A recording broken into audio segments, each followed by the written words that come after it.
عربی میں کہتے ہیں الطبائع متفرقۃ، طبیعتیں جو ہوتی ہیں، مزاج جو ہوتے ہیں نا وہ الگ الگ ہوتے ہیں، طبیعتیں جدا جدا ہوتی ہیں۔ جب ہر بندے کی طبیعت ایک جیسی نہیں ہے تو ہر بندے کی سوچ بھی ایک جیسی نہیں ہے۔ سمجھدار آدمی کے لیے جو ضروری ہے نا وہ یہ نہیں ہے کہ وہ یہ دیکھے کہ ارد گرد چل کیا رہا ہے، اس وقت ماحول کیا ہے، اس وقت لوگوں کی توجہ کس طرف زیادہ ہے۔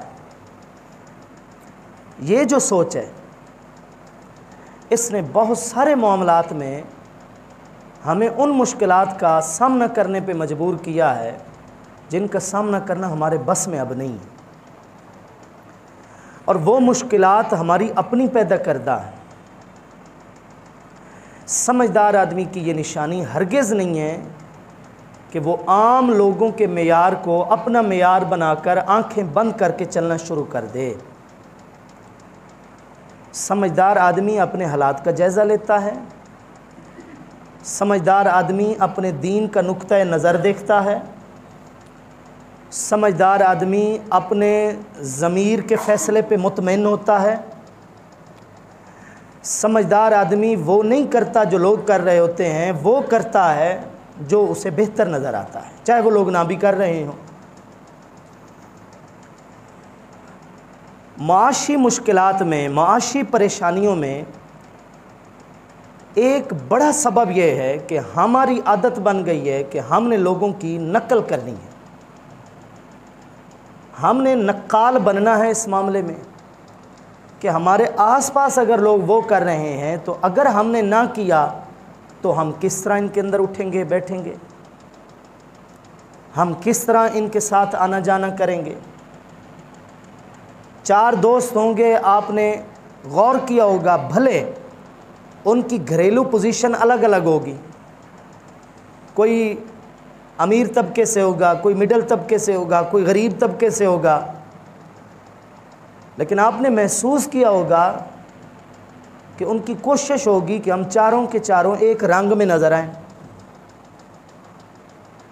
اس کے لیے اب غریب نے زیادہ پریشانی کا سامنا کیا ہوگا، مڈل طبقے والے نے پریشانی کا سامنا کیا ہوگا لیکن اس سے کم۔ امیر کے لیے شاید وہ بات مشکل نہیں ہوگی جو انہوں نے فیصلہ کیا ہوگا۔ آپ نے دیکھا ہوگا اب ایک ماحول چل رہا ہے۔ اگلے دن میں ایک ڈرائیور کے ساتھ تھا کسی سفر پہ، تو اس کے پاس فون آیا، بھائی آپ کی گاڑی ہمیں شادی کی بارات کے لیے چاہیے۔ تو اس نے کہا کہ جی میں تو سفر میں ہوں، لیکن اگر آپ چاہیں تو میں کسی اور کو فون کر سکتا ہوں، وہ آ جائے گا۔ اس نے آگے جواب دیا، یہ مجھے اس ڈرائیور نے ساری بات سننے کے بعد کی، اس نے آگے جواب دیا کہ گاڑی صرف اور صرف آپ کے ماڈل کی چاہیے تھی، کیونکہ ہم اس بارات کے اوپر ایک ہی ماڈل کی ایک جیسی گاڑیاں لے کر جانا چاہ رہے ہیں۔ اب یہ کیا ہے؟ یہ تو ایک مثال ہے نا، یہ وہ مثال ہے جو ہماری سوچ کی دلیل ہے کہ ہم کس طرف جا رہے ہیں، کس چیز کو اپنے اوپر زبردستی مسلط کر رہے ہیں تاکہ ہم بھی پریشان ہوں اور ہماری نسل بھی پریشان ہو۔ بھئی جانا ہی ہے نا، گاڑی پہ جانا ہے، جائیں۔ سفر کو آسان بنانا ہے، آسان بنائیں، لیکن خواہ مخواہ کا ایک مطلب ہے ہم نے ایک ماحول بنانا ہے، پہلے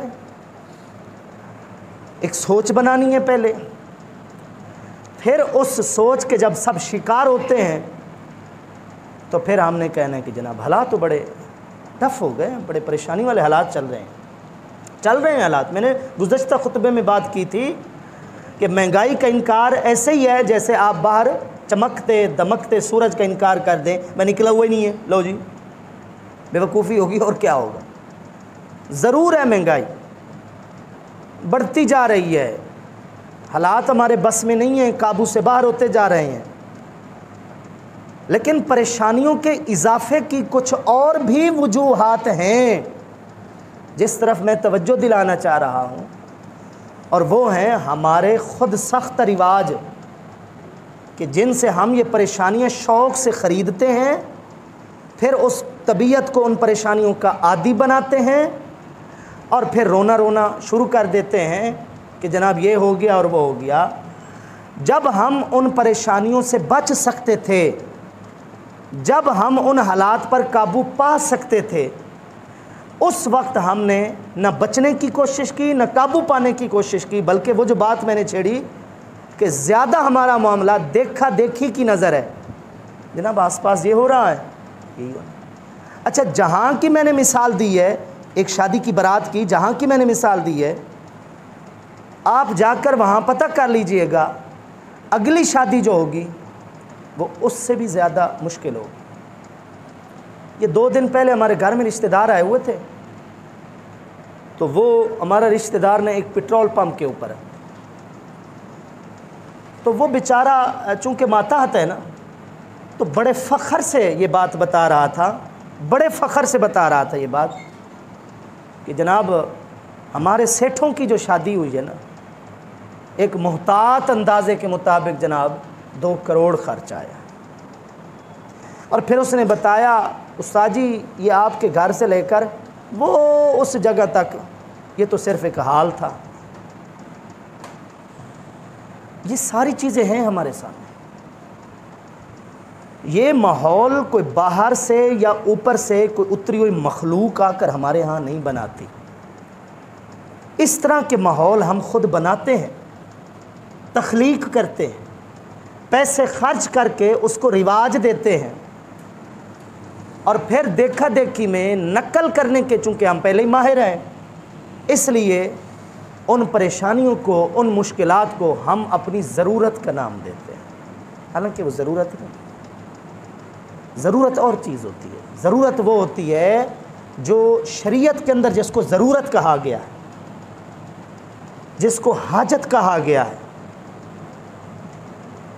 ایک بندہ ہے جس کے پاس کھانے کو کچھ نہیں ہے، غالب گمان ہے کہ اگر کچھ بھی نہ کھایا تو جان گئی، کچھ بھی نہ پیا تو جان گئی۔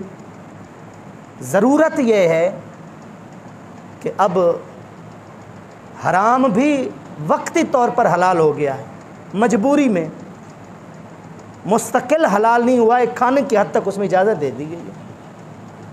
ضرورت وہ ہوتی ہے جس کے بغیر زندگی گزاری نہ جا سکے، جس کے بغیر زندگی گزاری نہ جا سکے۔ ایک نارمل 1000 سے 1500 والے سوٹ کے درمیان زندگی گزاری جا سکتی ہے۔ ضرورت اللہ تعالیٰ نے پوری کرنے کے مواقع دے دیے ہیں، لیکن نہیں جی، میں نے آن لائن خریداری کرنی ہے، اور جو اس وقت نیو برانڈ چل رہا ہے نا، میرے دوستوں میں، نوجوانوں میں، جن کے ساتھ میں اٹھتا بیٹھتا ہوں، آتا جاتا ہوں، میں نے وہی خریدنا ہے۔ 1000-1500 کے جوتے میں ضرورت ہماری بآسانی اور اچھے طریقے سے پوری ہو سکتی ہے، لیکن نہیں سر، میں نے تو آج تک ایک عالمی اور انٹرنیشنل جو کمپنی ہے نا، میں نے پہنا ہی ان کا جوتا ہے۔ میں آپ کے مشورے پر عمل کیسے کر سکتا ہوں کہ قادر پورہ کے بازار سے جوتا خرید لوں؟ یہ کیا چیزیں ہیں؟ کس نے کہا یہ ضرورت ہے؟ یہ خواہشات ہیں، اور وہ بھی خواہشات وہ نہیں ہیں جن کی چلو کچھ گنجائش ہے دین میں، چلے پوری کر لیں۔ یہ بے لگام خواہشات ہیں، یہ بے مہار خواہشات، ان میں داخل ہونے کا رستہ ہے، ان سے نکلنے کا کوئی رستہ نہیں۔ تو مہنگائی ہے، اس کا سامنا ہمیں کرنا ہے، لیکن کرنے کا جو اس وقت کام ہے وہ یہ ہے، خواہشات سے ہم بچتے ہوئے کوشش کریں تھوڑے پہ راضی رہنے کی، اپنے اندر بھی خو اور عادت ڈالیں، اور پھر یہ عادت اپنی اولاد کو بھی سکھائیں، اپنے بچوں کو بھی سکھائیں۔ چھوڑ دیں یہ معیار کہ کیا چل رہا ہے، کیا ہو رہا ہے میرے آس پاس، لوگ کیا کر رہے ہیں، چھوڑ دیں اس معیار یہ اپنائیں، میری چادر کتنی ہے، میں نے اپنے پاؤں کتنے پھیلانے۔ معیار ہم یہ بنائیں میری حیثیت کتنی ہے، میری مالی پوزیشن کتنی ہے، لوگوں کی محتاجی سے بچتے ہوئے، لوگوں کے سامنے ہاتھ پھیلانے سے بچتے ہوئے میں نے اپنے آپ کو بھی خوددار بنانا ہے اور میں نے اپنی اولاد کو بھی خوددار بنانا ہے۔ میں نے اپنے آپ کو بھی اپنے پاؤں پہ کھڑا کرنا ہے، اور یہ اچھا وصف جو ہے میں نے اپنی نسل کو بھی سکھا کر جانا ہے۔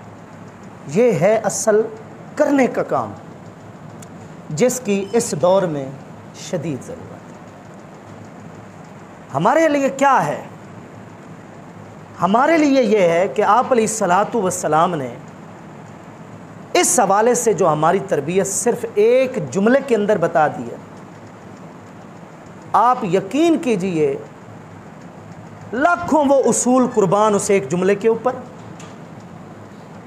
بچت کے، معاشی طور پر سٹرونگ ہونے کے، مضبوط ہونے کے طور طریقے، لاکھوں ایسے جناب افکار جو ہے سرکار کے اس ایک جملے کے اوپر۔ وہ جملہ کیا تھا؟ غناءک قبل فقرک، غناءک قبل فقرک۔ اس کا مفہوم کیا ہے؟ اس کا مطلب کیا ہے؟ کہ آج اگر تیرے حالات اچھے ہیں تو ان کو غنیمت سمجھتے ہوئے بچت کر، اسراف نہ کر۔ ہو سکتا ہے آنے والا وقت ایسا نہ ہو بلکہ غربت کا۔ اب آپ بتائیے، اس اصول کی برکت کے اندر غور کیجیے۔ اگر کسی شخص نے اپنے گھر کے اندر جمع پونجی کے لیے، دکھ سکھ میں خرچ کرنے کے لیے کچھ رقم بنا رکھی ہے، سیانی اور سمجھدار بزرگ خواتین کی یہ علامت ہوتی ہے کہ کچھ نہ کچھ وہ بنا کے رکھتی ہیں، بے کام آئے گا۔ اس معاملے میں میں سمجھتا ہوں ہمارے مردوں سے بھی زیادہ سوچ عورتوں کی ہوتی ہے۔ سبزیاں چنتی ہیں، کپاس چنتی ہیں، ملتا کتنا ہے؟ اتنا کم ملتا ہے کہ بس ہم سوچ سکتے ہیں، لیکن یہ عادت جو ہے تھوڑا تھوڑا جمع کرنے کی، بنانے کی، یہ دراصل اس گھر کے اندر برکت جمع کرتی رہتی ہے، برکت جمع کرتی رہتی ہے۔ اب اس کی برکت دیکھیں، اور میں عرض کر رہا ہوں کہ جس نے کچھ نہ کچھ جمع کر رکھا ہے، اگر آیا جوش میں، دوستی اور یاری میں لٹا دیا ہے۔ دکھ کے آنے میں کون سی دیر لگتی ہے، پریشانیوں کے آنے میں کون سی دیر لگتی ہے، آپ کی جان کے ساتھ نہ صحیح، آپ کی بیوی بچوں کی جان کے ساتھ صحیح۔ بیماری کے آنے میں کون سی دیر لگتی ہے، بتا کر تھوڑی آتی ہے۔ اگلے دن ایک صاحب ہے میرے گھر میں کسی کام کے سلسلے میں، تو دودھ کی بات چل پڑی کہ دودھ خالص بھی نہیں ملتا اور پیسے بھی پورے دینے پڑتے ہیں، اس طرح کی باتیں ہوئی۔ میں نے کہا میں نے تو سمجھا تھا کہ فلاں جگہ آپ کا اپنا جانوروں کا باڑا ہے اور آپ کہہ رہے ہیں میں دودھ خریدتا ہوں۔ کہتے ٹھیک ہے، آپ کی بات ٹھیک ہے، میرے 7-8 ذاتی جانور تھے، مہنگے جانور تھے، میں دودھ لوگوں کو دیتا تھا، لیتا نہیں تھا، لیکن میری اہلیہ پر وہ بیماری آئی کہ میری ساری جمع پونجی بھی گئی اور اہلیہ بھی گئی، بیوی بھی فوت ہوئی، اور میں نے ٹوٹل مال بیچ کر اس کی بیماری کی صحت یابی کے لیے، شفا یابی کے لیے، کہیں سے تو شفا مل جائے، میں نے ٹوٹل خرچ کیا۔ بیماری کے آنے میں کوئی دیر نہیں۔ ایسی ایسی بیماریاں آتی ہیں، اللہ کی حفظ و امان، اللہ کی پناہ، ایسی ایسی بیماریاں آتی ہیں کہ گزشتہ کئی سالوں کی جمع پونجی کو اڑا کے لے جاتی ہیں۔ آپ علیہ الصلاۃ والسلام کے فرمان کا صرف ایک چھوٹا سا جملہ ہمیں اتنا محتاط بنا دیتا ہے، جس کو کہتے ہیں نا سنبھل سنبھل کے قدم رکھنا، کہ غناءک قبل فقرک، کہ محتاجی کے آنے سے پہلے پہلے اگر اللہ نے تجھے کچھ دیا ہے تو اس کو غنیمت سمجھتے ہو، اس کو ضائع نہ کر۔ اور ایک بات یاد رکھیے، 5 وقت کا کوئی نمازی ہے اس دور میں، اللہ کا بڑا کرم ہے اس کو، دیندار ہے، دین کے کاموں میں بڑھ چڑھ کر حصہ لیتا ہے، اللہ کی رحمت ہے اس کے اوپر، لیکن معاشی پریشانی جو ہے نا صرف اس کی دنیا کو متاثر نہیں کرتی، اس کے دین کو بھی متاثر کرتی، اس کی عبادات کو بھی متاثر کرتی۔ وہ جو اس کا رابطہ تھا نا خدا کے ساتھ ایک شکر والا، اس کو بھی متاثر کرتی ہے، اس رابطے کو بھی کمزور کرتی ہے۔ بزرگان دین نے کہا کہ کاد الفقر ان یکون کفرا، ہوئے ہوئے، بزرگان دین کا فرمان سنیں، کاد الفقر ان یکون کفرا، کہ دیر نہیں لگتی غربت انسان کو کافر بھی بنا دیتی ہے، دیر نہیں لگتی غربت انسان کو کافر بنا دیتی۔ کیا مطلب؟ اگر آسمان سے وہ گرا ہے نا، امیری سے ایک دم اس نے غریبی دیکھی ہے، اب شیطان اس سے وہ جملے منہ سے نکلوائے گا جو کفریہ جملے ہوں، خدا کے بارے میں ایسا شکوہ اور شکایت کرے گا جو مومن اور مسلمان کو زیب بھی نہیں دیتا کہ وہ اللہ کے لیے ایسے جملے بولے اور تقدیر کے اوپر اس طرح حملہ کرے۔ اس جملے میں بڑی جان ہے، کاد الفقر ان یکون کفرا، کہ غربت بہت جلد انسان کو کفر کی طرف لے جاتی ہے، اسلام سے بھی نکال دیتی ہے۔ اس لیے جو میسر ہے اس کو غنیمت جانیں، اس کی قدر کریں، اس کی دیکھ بھال کریں۔ دو طرح کا کمایا ہوا ہوتا ہے، تیسری کمائی سے تو اللہ تعالیٰ پناہ عطا فرمائے۔ ناجائز آمدنی ہے، کوئی حرام کی کمائی ہے، کوئی مفت خوری ہے، اس سے تو اللہ پناہ عطا فرمائے، ورنہ دو طرح کا کمایا ہوا ہوتا ہے۔ یا تو انسان خود کماتا ہے، رزق کے حلال کے ذرائع استعمال کرتا ہے، خون پسینے کی کمائی، یا پھر کوئی موروثی طور پر، جدی پشتی طور پر، ترکے اور وراثت میں اس کو اچھا خاصا مال آ جاتا ہے، ہدیہ ہے، تحفہ ہے، وہ تو ایک نارمل چلتا ہے نا۔ جو تیسری کمائی ہے مفت خوری والی، رشوت، جہاں نہ اپنی محنت نہ باپ دادا کی محنت، حرام، اللہ تعالیٰ کی پناہ۔ یہ جو دو کمائیاں بتا رہا ہوں، اپنی محنت ہے، باپ داداؤں کی محنت ہے، یہ دونوں کمائیاں ہمارے سامنے ہیں کہ اس میں ہلکی سی بے احتیاطی انسان کو کتنا کنگال کر دیتی۔ اور میں تو اکثر آپ کی توجہ اس طرف دلاتا رہتا ہوں کہ ہمارے باپ داداؤں نے، آباء و اجداد نے، جس کے آج ہم وارث بنے بیٹھے ہیں، آپ کو پتہ ہے گلی کے وہ آخری کونے میں کوئی سیوریج لائن کے حوالے سے، کوئی رستہ آنے جانے کے حوالے سے کوئی بھی ایسی چیز سمجھ نہیں آ رہی ہوتی، لیکن ڈھونڈنے والے ڈھونڈ رہے ہوتے ہیں کہ یار اپنا ٹھیا مل جائے، اپنا مکان مل جائے، محتاجی سے بچ جائیں، رات کو آرام کریں تو اپنے گھر میں جا کر کریں۔ ان کو ایک کمرہ چاہیے ہوتا ہے، چلو ایسی جگہ پہ ہی مل جائے، ہوتا ہے یہ نہیں۔ لیکن وہ آباء و اجداد نہ جانے کتنے لمبے چوڑے ہمیں کھلے گھر دے کر چلے گئے۔ کہاں سے انہوں نے بنائے تھے؟ کیسے انہوں نے بنائے تھے؟ آج ہم جو دوسری تیسری جو نسل چل رہے ہیں، ذرا اپنے معاملات میں غور کریں، اور ان مکانوں میں جو ہم جدی پشتی منتقل ہوتے آ رہے ہیں کو ہم اندازہ کر سکتے ہیں کہ شاہ خرچیاں ان کی ایسی تھیں جیسی ہماری ہیں۔ یہ عید الفطر گزری ہے نا، یہ ابھی، یہ عید الفطر پہ میرے والد صاحب یہاں آئے ہوئے تھے، دوست ملے تھے، ابا جی آئے ہوئے تھے، ہم نے یہاں نماز عید پڑھی۔ اس کے بعد میں یہاں سے گیا نا بابا جی کے ساتھ، یہ ریاض آباد روڈ سے گھر، میں نے شاید کبھی، ممکن ہے یہ موضوع چھڑتا ہے تو پھر دماغ ہے نا، بات سے بات کو ملاتا ہی رہتا ہے، کبھی بات پہلے بھی بتائی ہے، لیکن یہ ایک تازہ بات دماغ میں آ رہی ہے۔ یہ جیسے ہی ہم نے ریاض آباد روڈ کراس کیا نا، یہ والا شہر سے باہر نکلے نا، میرے ابا جی مجھے بتانے لگے اور رو پڑے اور کہنے لگے وہ لاری اڈا دیکھا ہے؟ میں نے کہا دیکھا ہے۔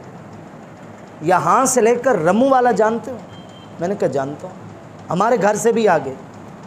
کہہ رہے تیرے دادا نے یہاں لاری اڈا سے جوتا اپنے ہاتھ میں لیا تھا، بس میں اترا تھا، یہاں جنگل ہوتا تھا،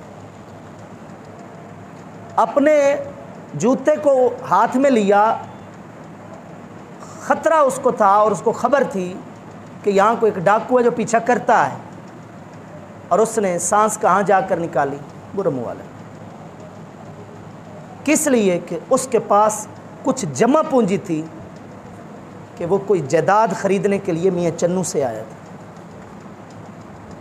اور بابا جی رو پڑے کہ میرے والد نے اس جائیداد کو اس طرح مشکلوں میں بنایا ہے کہ وہ جمع پونجی کرتے تھے روکھی سوکھی کھا کر، پھر اس جمع پونجی کی مشکلات کا سامنا کرتے ہوئے حفاظت کرتے تھے، پھر وہ اپنی اولاد کے لیے بنا کر چلے گئے۔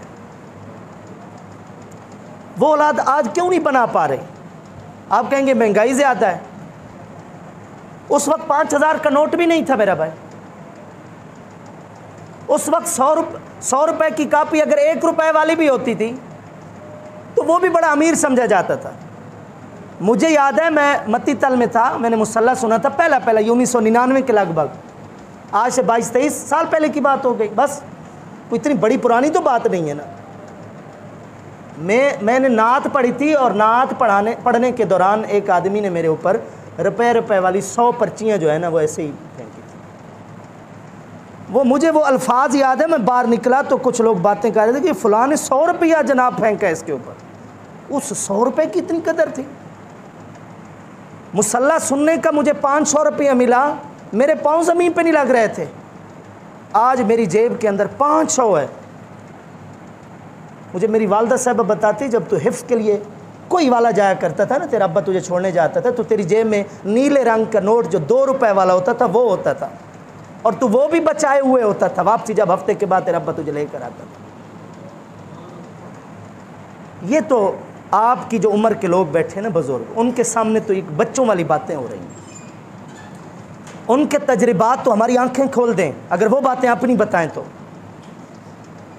بھائی اس وقت اگر ٹھیک ہے مہنگائی نہیں تھی تو پیسے کی ویلیو بھی تو اتنی نہیں تھی نا جو آج حالات ہیں۔ اصل بات یہ نہیں ہے، اصل بات یہ ہے کہ ان کی زندگی ایسی نہیں تھی جیسی ہماری ہے، ان کی سوچ ایسی نہیں تھی جیسے اب ہماری ہے، ان کے یہ جھوٹے سٹیٹس اور معیارات نہیں تھے جو ہم نے خود سختہ بنا رکھے ہیں۔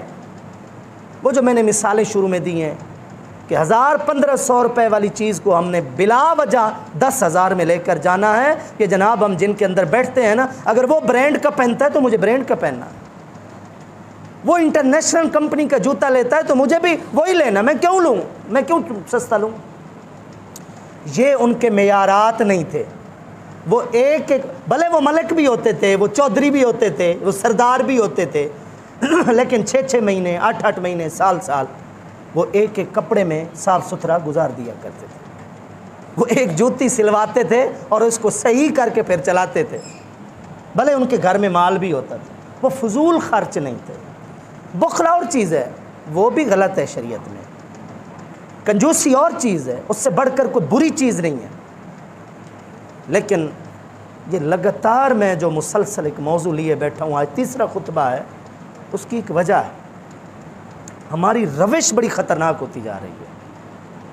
ہمارے نوجوانوں کا، ہماری آنے والی پود کا، ہماری آنے والی نئی نسل کا خواہ کا جو ایک معیار بنتا جا رہا ہے، اس میں گزارا بہت مشکل ہے۔ وہ باپ دادا جو ابھی جی رہے ہیں، ان کا یہ معیار ان کے لیے بھی زہر ہے، ان کے اپنے لیے بھی زہر ہے، اور جس نئی نسل کے یہ سرپرست بن رہے ہیں اس کے لیے بھی زہر ہے۔ کچھ جگہ ہیں جہاں یہ معاملہ کہہ سکتے ہیں کہ پانی سر کے پار ہو گیا ہے، لیکن کچھ مقامات ابھی ایسے ہیں جن کو اگر ہم کنٹرول کرنا چاہیں تو کر سکتے ہیں۔ اس لیے تھوڑے پہ راضی رہنے کی اپنے اندر ہم عادت ڈالیں۔ میں یہ بار بار زور دے رہا ہوں اس بات کے اوپر کہ امیری ہو یا غریبی ہو، خوشحالی ہو یا تنگ دستی ہو، قناعت ہر حال میں خوبی ہی خوبی ہے۔ تھوڑے پہ راضی رہنے کی عادت ہر حال میں اچھی ہے۔ یہ نہیں ہے کہ مالداری میں اچھی نہیں ہے تو غربت میں صرف اچھی ہے، نا۔ یاد ہوگا آپ کو، میں نے گزشتہ خطبے میں آپ کو ایک حدیث سنائی تھی کہ قناعت یعنی تھوڑے پہ راضی رہنا اور فضول خرچی سے بچ کر کوئی جمع پونجی، یہ آپ علیہ الصلوۃ والسلام کے فرمان کے مطابق یہ وہ کریمانہ اور اچھی عادت ہے جو اللہ نبیوں کو عطا فرماتے ہیں، تو ہر حال میں یہ اچھی ہے۔ اچھا ایک بات بتائیں، راہ خدا میں اگر خرچ کیا جائے اور دل کھول کے اگر خرچ کیا جائے اور جتنا انسان کے استطاعت میں ہے وہ خرچ کر رہے ہیں، کوئی اس کو غلط کہے گا؟ ایک مسلمان کی کم سے کم اتنی تو سوچ ہے نا کہ میں اللہ کی راہ میں دے رہا ہوں، اس سے کم تھوڑی ہوگا۔ لیکن اس کی بھی آپ علیہ الصلوۃ والسلام نے حد بندی فرمائی ہے، اس کی بھی حد بندی ہے۔ تو جب دین کے کاموں میں بھی حد بندی ہے تو پھر دنیا کے کاموں میں ہم حد بندی کو کیوں بھول گئے ہیں؟ آپ علیہ الصلوۃ والسلام نے جب عیادت فرمائی تھی نا حضرت سعد بن ابی وقاص رضی اللہ تعالیٰ عنہ، یہ مشہور صحابی ہیں، آپ علیہ الصلوۃ والسلام کے ان قریبی 10 صحابہ میں بھی ہیں جن کو آپ علیہ السلام نے جنت کی خوشخبری دی جیتے جی زندگی میں، 10 مبشرہ جن کو کہتے ہیں، ان میں سے بھی ہیں، اور عمراء صحابہ میں، اغنیاء صحابہ میں، مالدار صحابہ میں سے حضرت سعد بن ابی وقاص رضی اللہ عنہ، غریب نہیں تھے، مالدار تھے اور اچھے خاصے مالدار تھے۔ آپ علیہ السلام جب ان کی عادت کو گئے نا تو انہوں نے عرض کی، یا رسول اللہ صلی اللہ علیہ وسلم، اس وقت نا میری صرف ایک بیٹی ہے، میرے ورثاء میں میری ایک بیٹی ہے، بیماری اس سطح کو پہنچ چکی ہے کہ میرا غالب گمان ہے کہ شاید میں نہ رہا، وقت قضا میرے سامنے۔ اگرچہ وہ اس بیماری میں فوت نہیں ہوئے تھے، اللہ نے ان کو دوبارہ صحت دی تھی، انہوں نے آپ علیہ السلام کے بعد بھی زندگی گزاری ہے۔ حضرت سعد بن ابی وقاص رضی اللہ عنہ پوچھنے لگے مسئلہ سرکار علیہ السلام سے کہ یا رسول اللہ صلی اللہ علیہ وسلم، ورثاء میں تو ابھی صرف ایک بیٹی ہے، اجازت دیں میں اپنا سارا مال اللہ کی راہ میں دینا چاہتا ہوں، سارے مال کی وصیت کرتا ہوں کہ میرے بعد میرا ٹوٹل مال جو ہے نا اللہ کی راہ میں دے دیں۔ آپ علیہ السلام نے فرمایا نہیں، اجازت نہیں۔ انہوں نے نصف کا عرض کیا کہ آدھا مال اجازت دے دیں، آپ علیہ السلام نے تب بھی اجازت نہیں دی۔ جب انہوں نے کہا نا کہ تہائی 3 حصے میں سے 1/3 حصہ، اس وقت آپ علیہ السلام نے اجازت دی اور فرمایا وَالثُّلُثُ کثیر، یہ تہائی بھی بہت ہے، باقی جو 2 حصے ہیں وہ پچھلے ورثاء کے لیے۔ کیا مطلب؟ ہماری وہ جمع پونجی اگر ہم نے اپنی زندگی میں ساری خرچ کر ڈالی، آج آپ کو کئی لوگ ایسے ملیں گے جو باپ داداؤں کو گالیاں دے رہے ہوتے ہیں نعوذ باللہ، اور بتا رہے ہوتے ہیں کہ جناب یہ فلاں رقبہ زمین ہماری تھی، بس میرا باپ نشے میں اڑا گیا، عیاشیوں میں اڑا گیا۔ کیا ہے؟ ٹھیک ہے ہم جب تک جی رہے ہیں اپنے مال کے خود مالک ہیں، اس میں تصرف کر سکتے ہیں، لیکن دین نے جو ہماری تربیت کی اور آپ علیہ السلام کے فرامین نے جو ہماری تربیت کی وہ یہ ہے کہ ہمیں اپنی اولاد کا بھی اچھا سوچنا ہے۔ یہ نہیں کہ ہم اپنا اچھا سوچ کر گئے، کھایا پیا اڑایا مزے کیے اور دنیا سے گئے تو اولاد در در کی بھکاری، یہ کوئی اچھی سوچ نہیں۔ یہ کب ہوگا؟ اس کے اوپر عمل کب ہوگا؟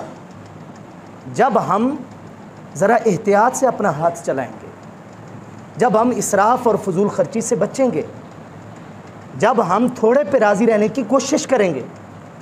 رسالت مآب علیہ الصلوۃ والسلام کی بارگاہ کے اندر ایک شخص آیا، سونے کا اس نے ڈھیلا لیا ہوا ہے، ان گھڑا، گھڑنے کے بعد ایک شکل میں ان گھڑا، اس نے ایک سونے کا ڈھیلا لیا، اٹھا کر آ گیا، یا رسول اللہ صلی اللہ علیہ وسلم میرا دل ہے میں یہ سارا اللہ کی راہ میں دینا چاہتا ہوں۔ سوچ اچھی تھی یا نہیں؟ آپ علیہ الصلوۃ والسلام نے پوچھا تیرے گھر میں اس کے علاوہ بھی کوئی جمع پونجی ہے؟ اس نے کہا نہیں۔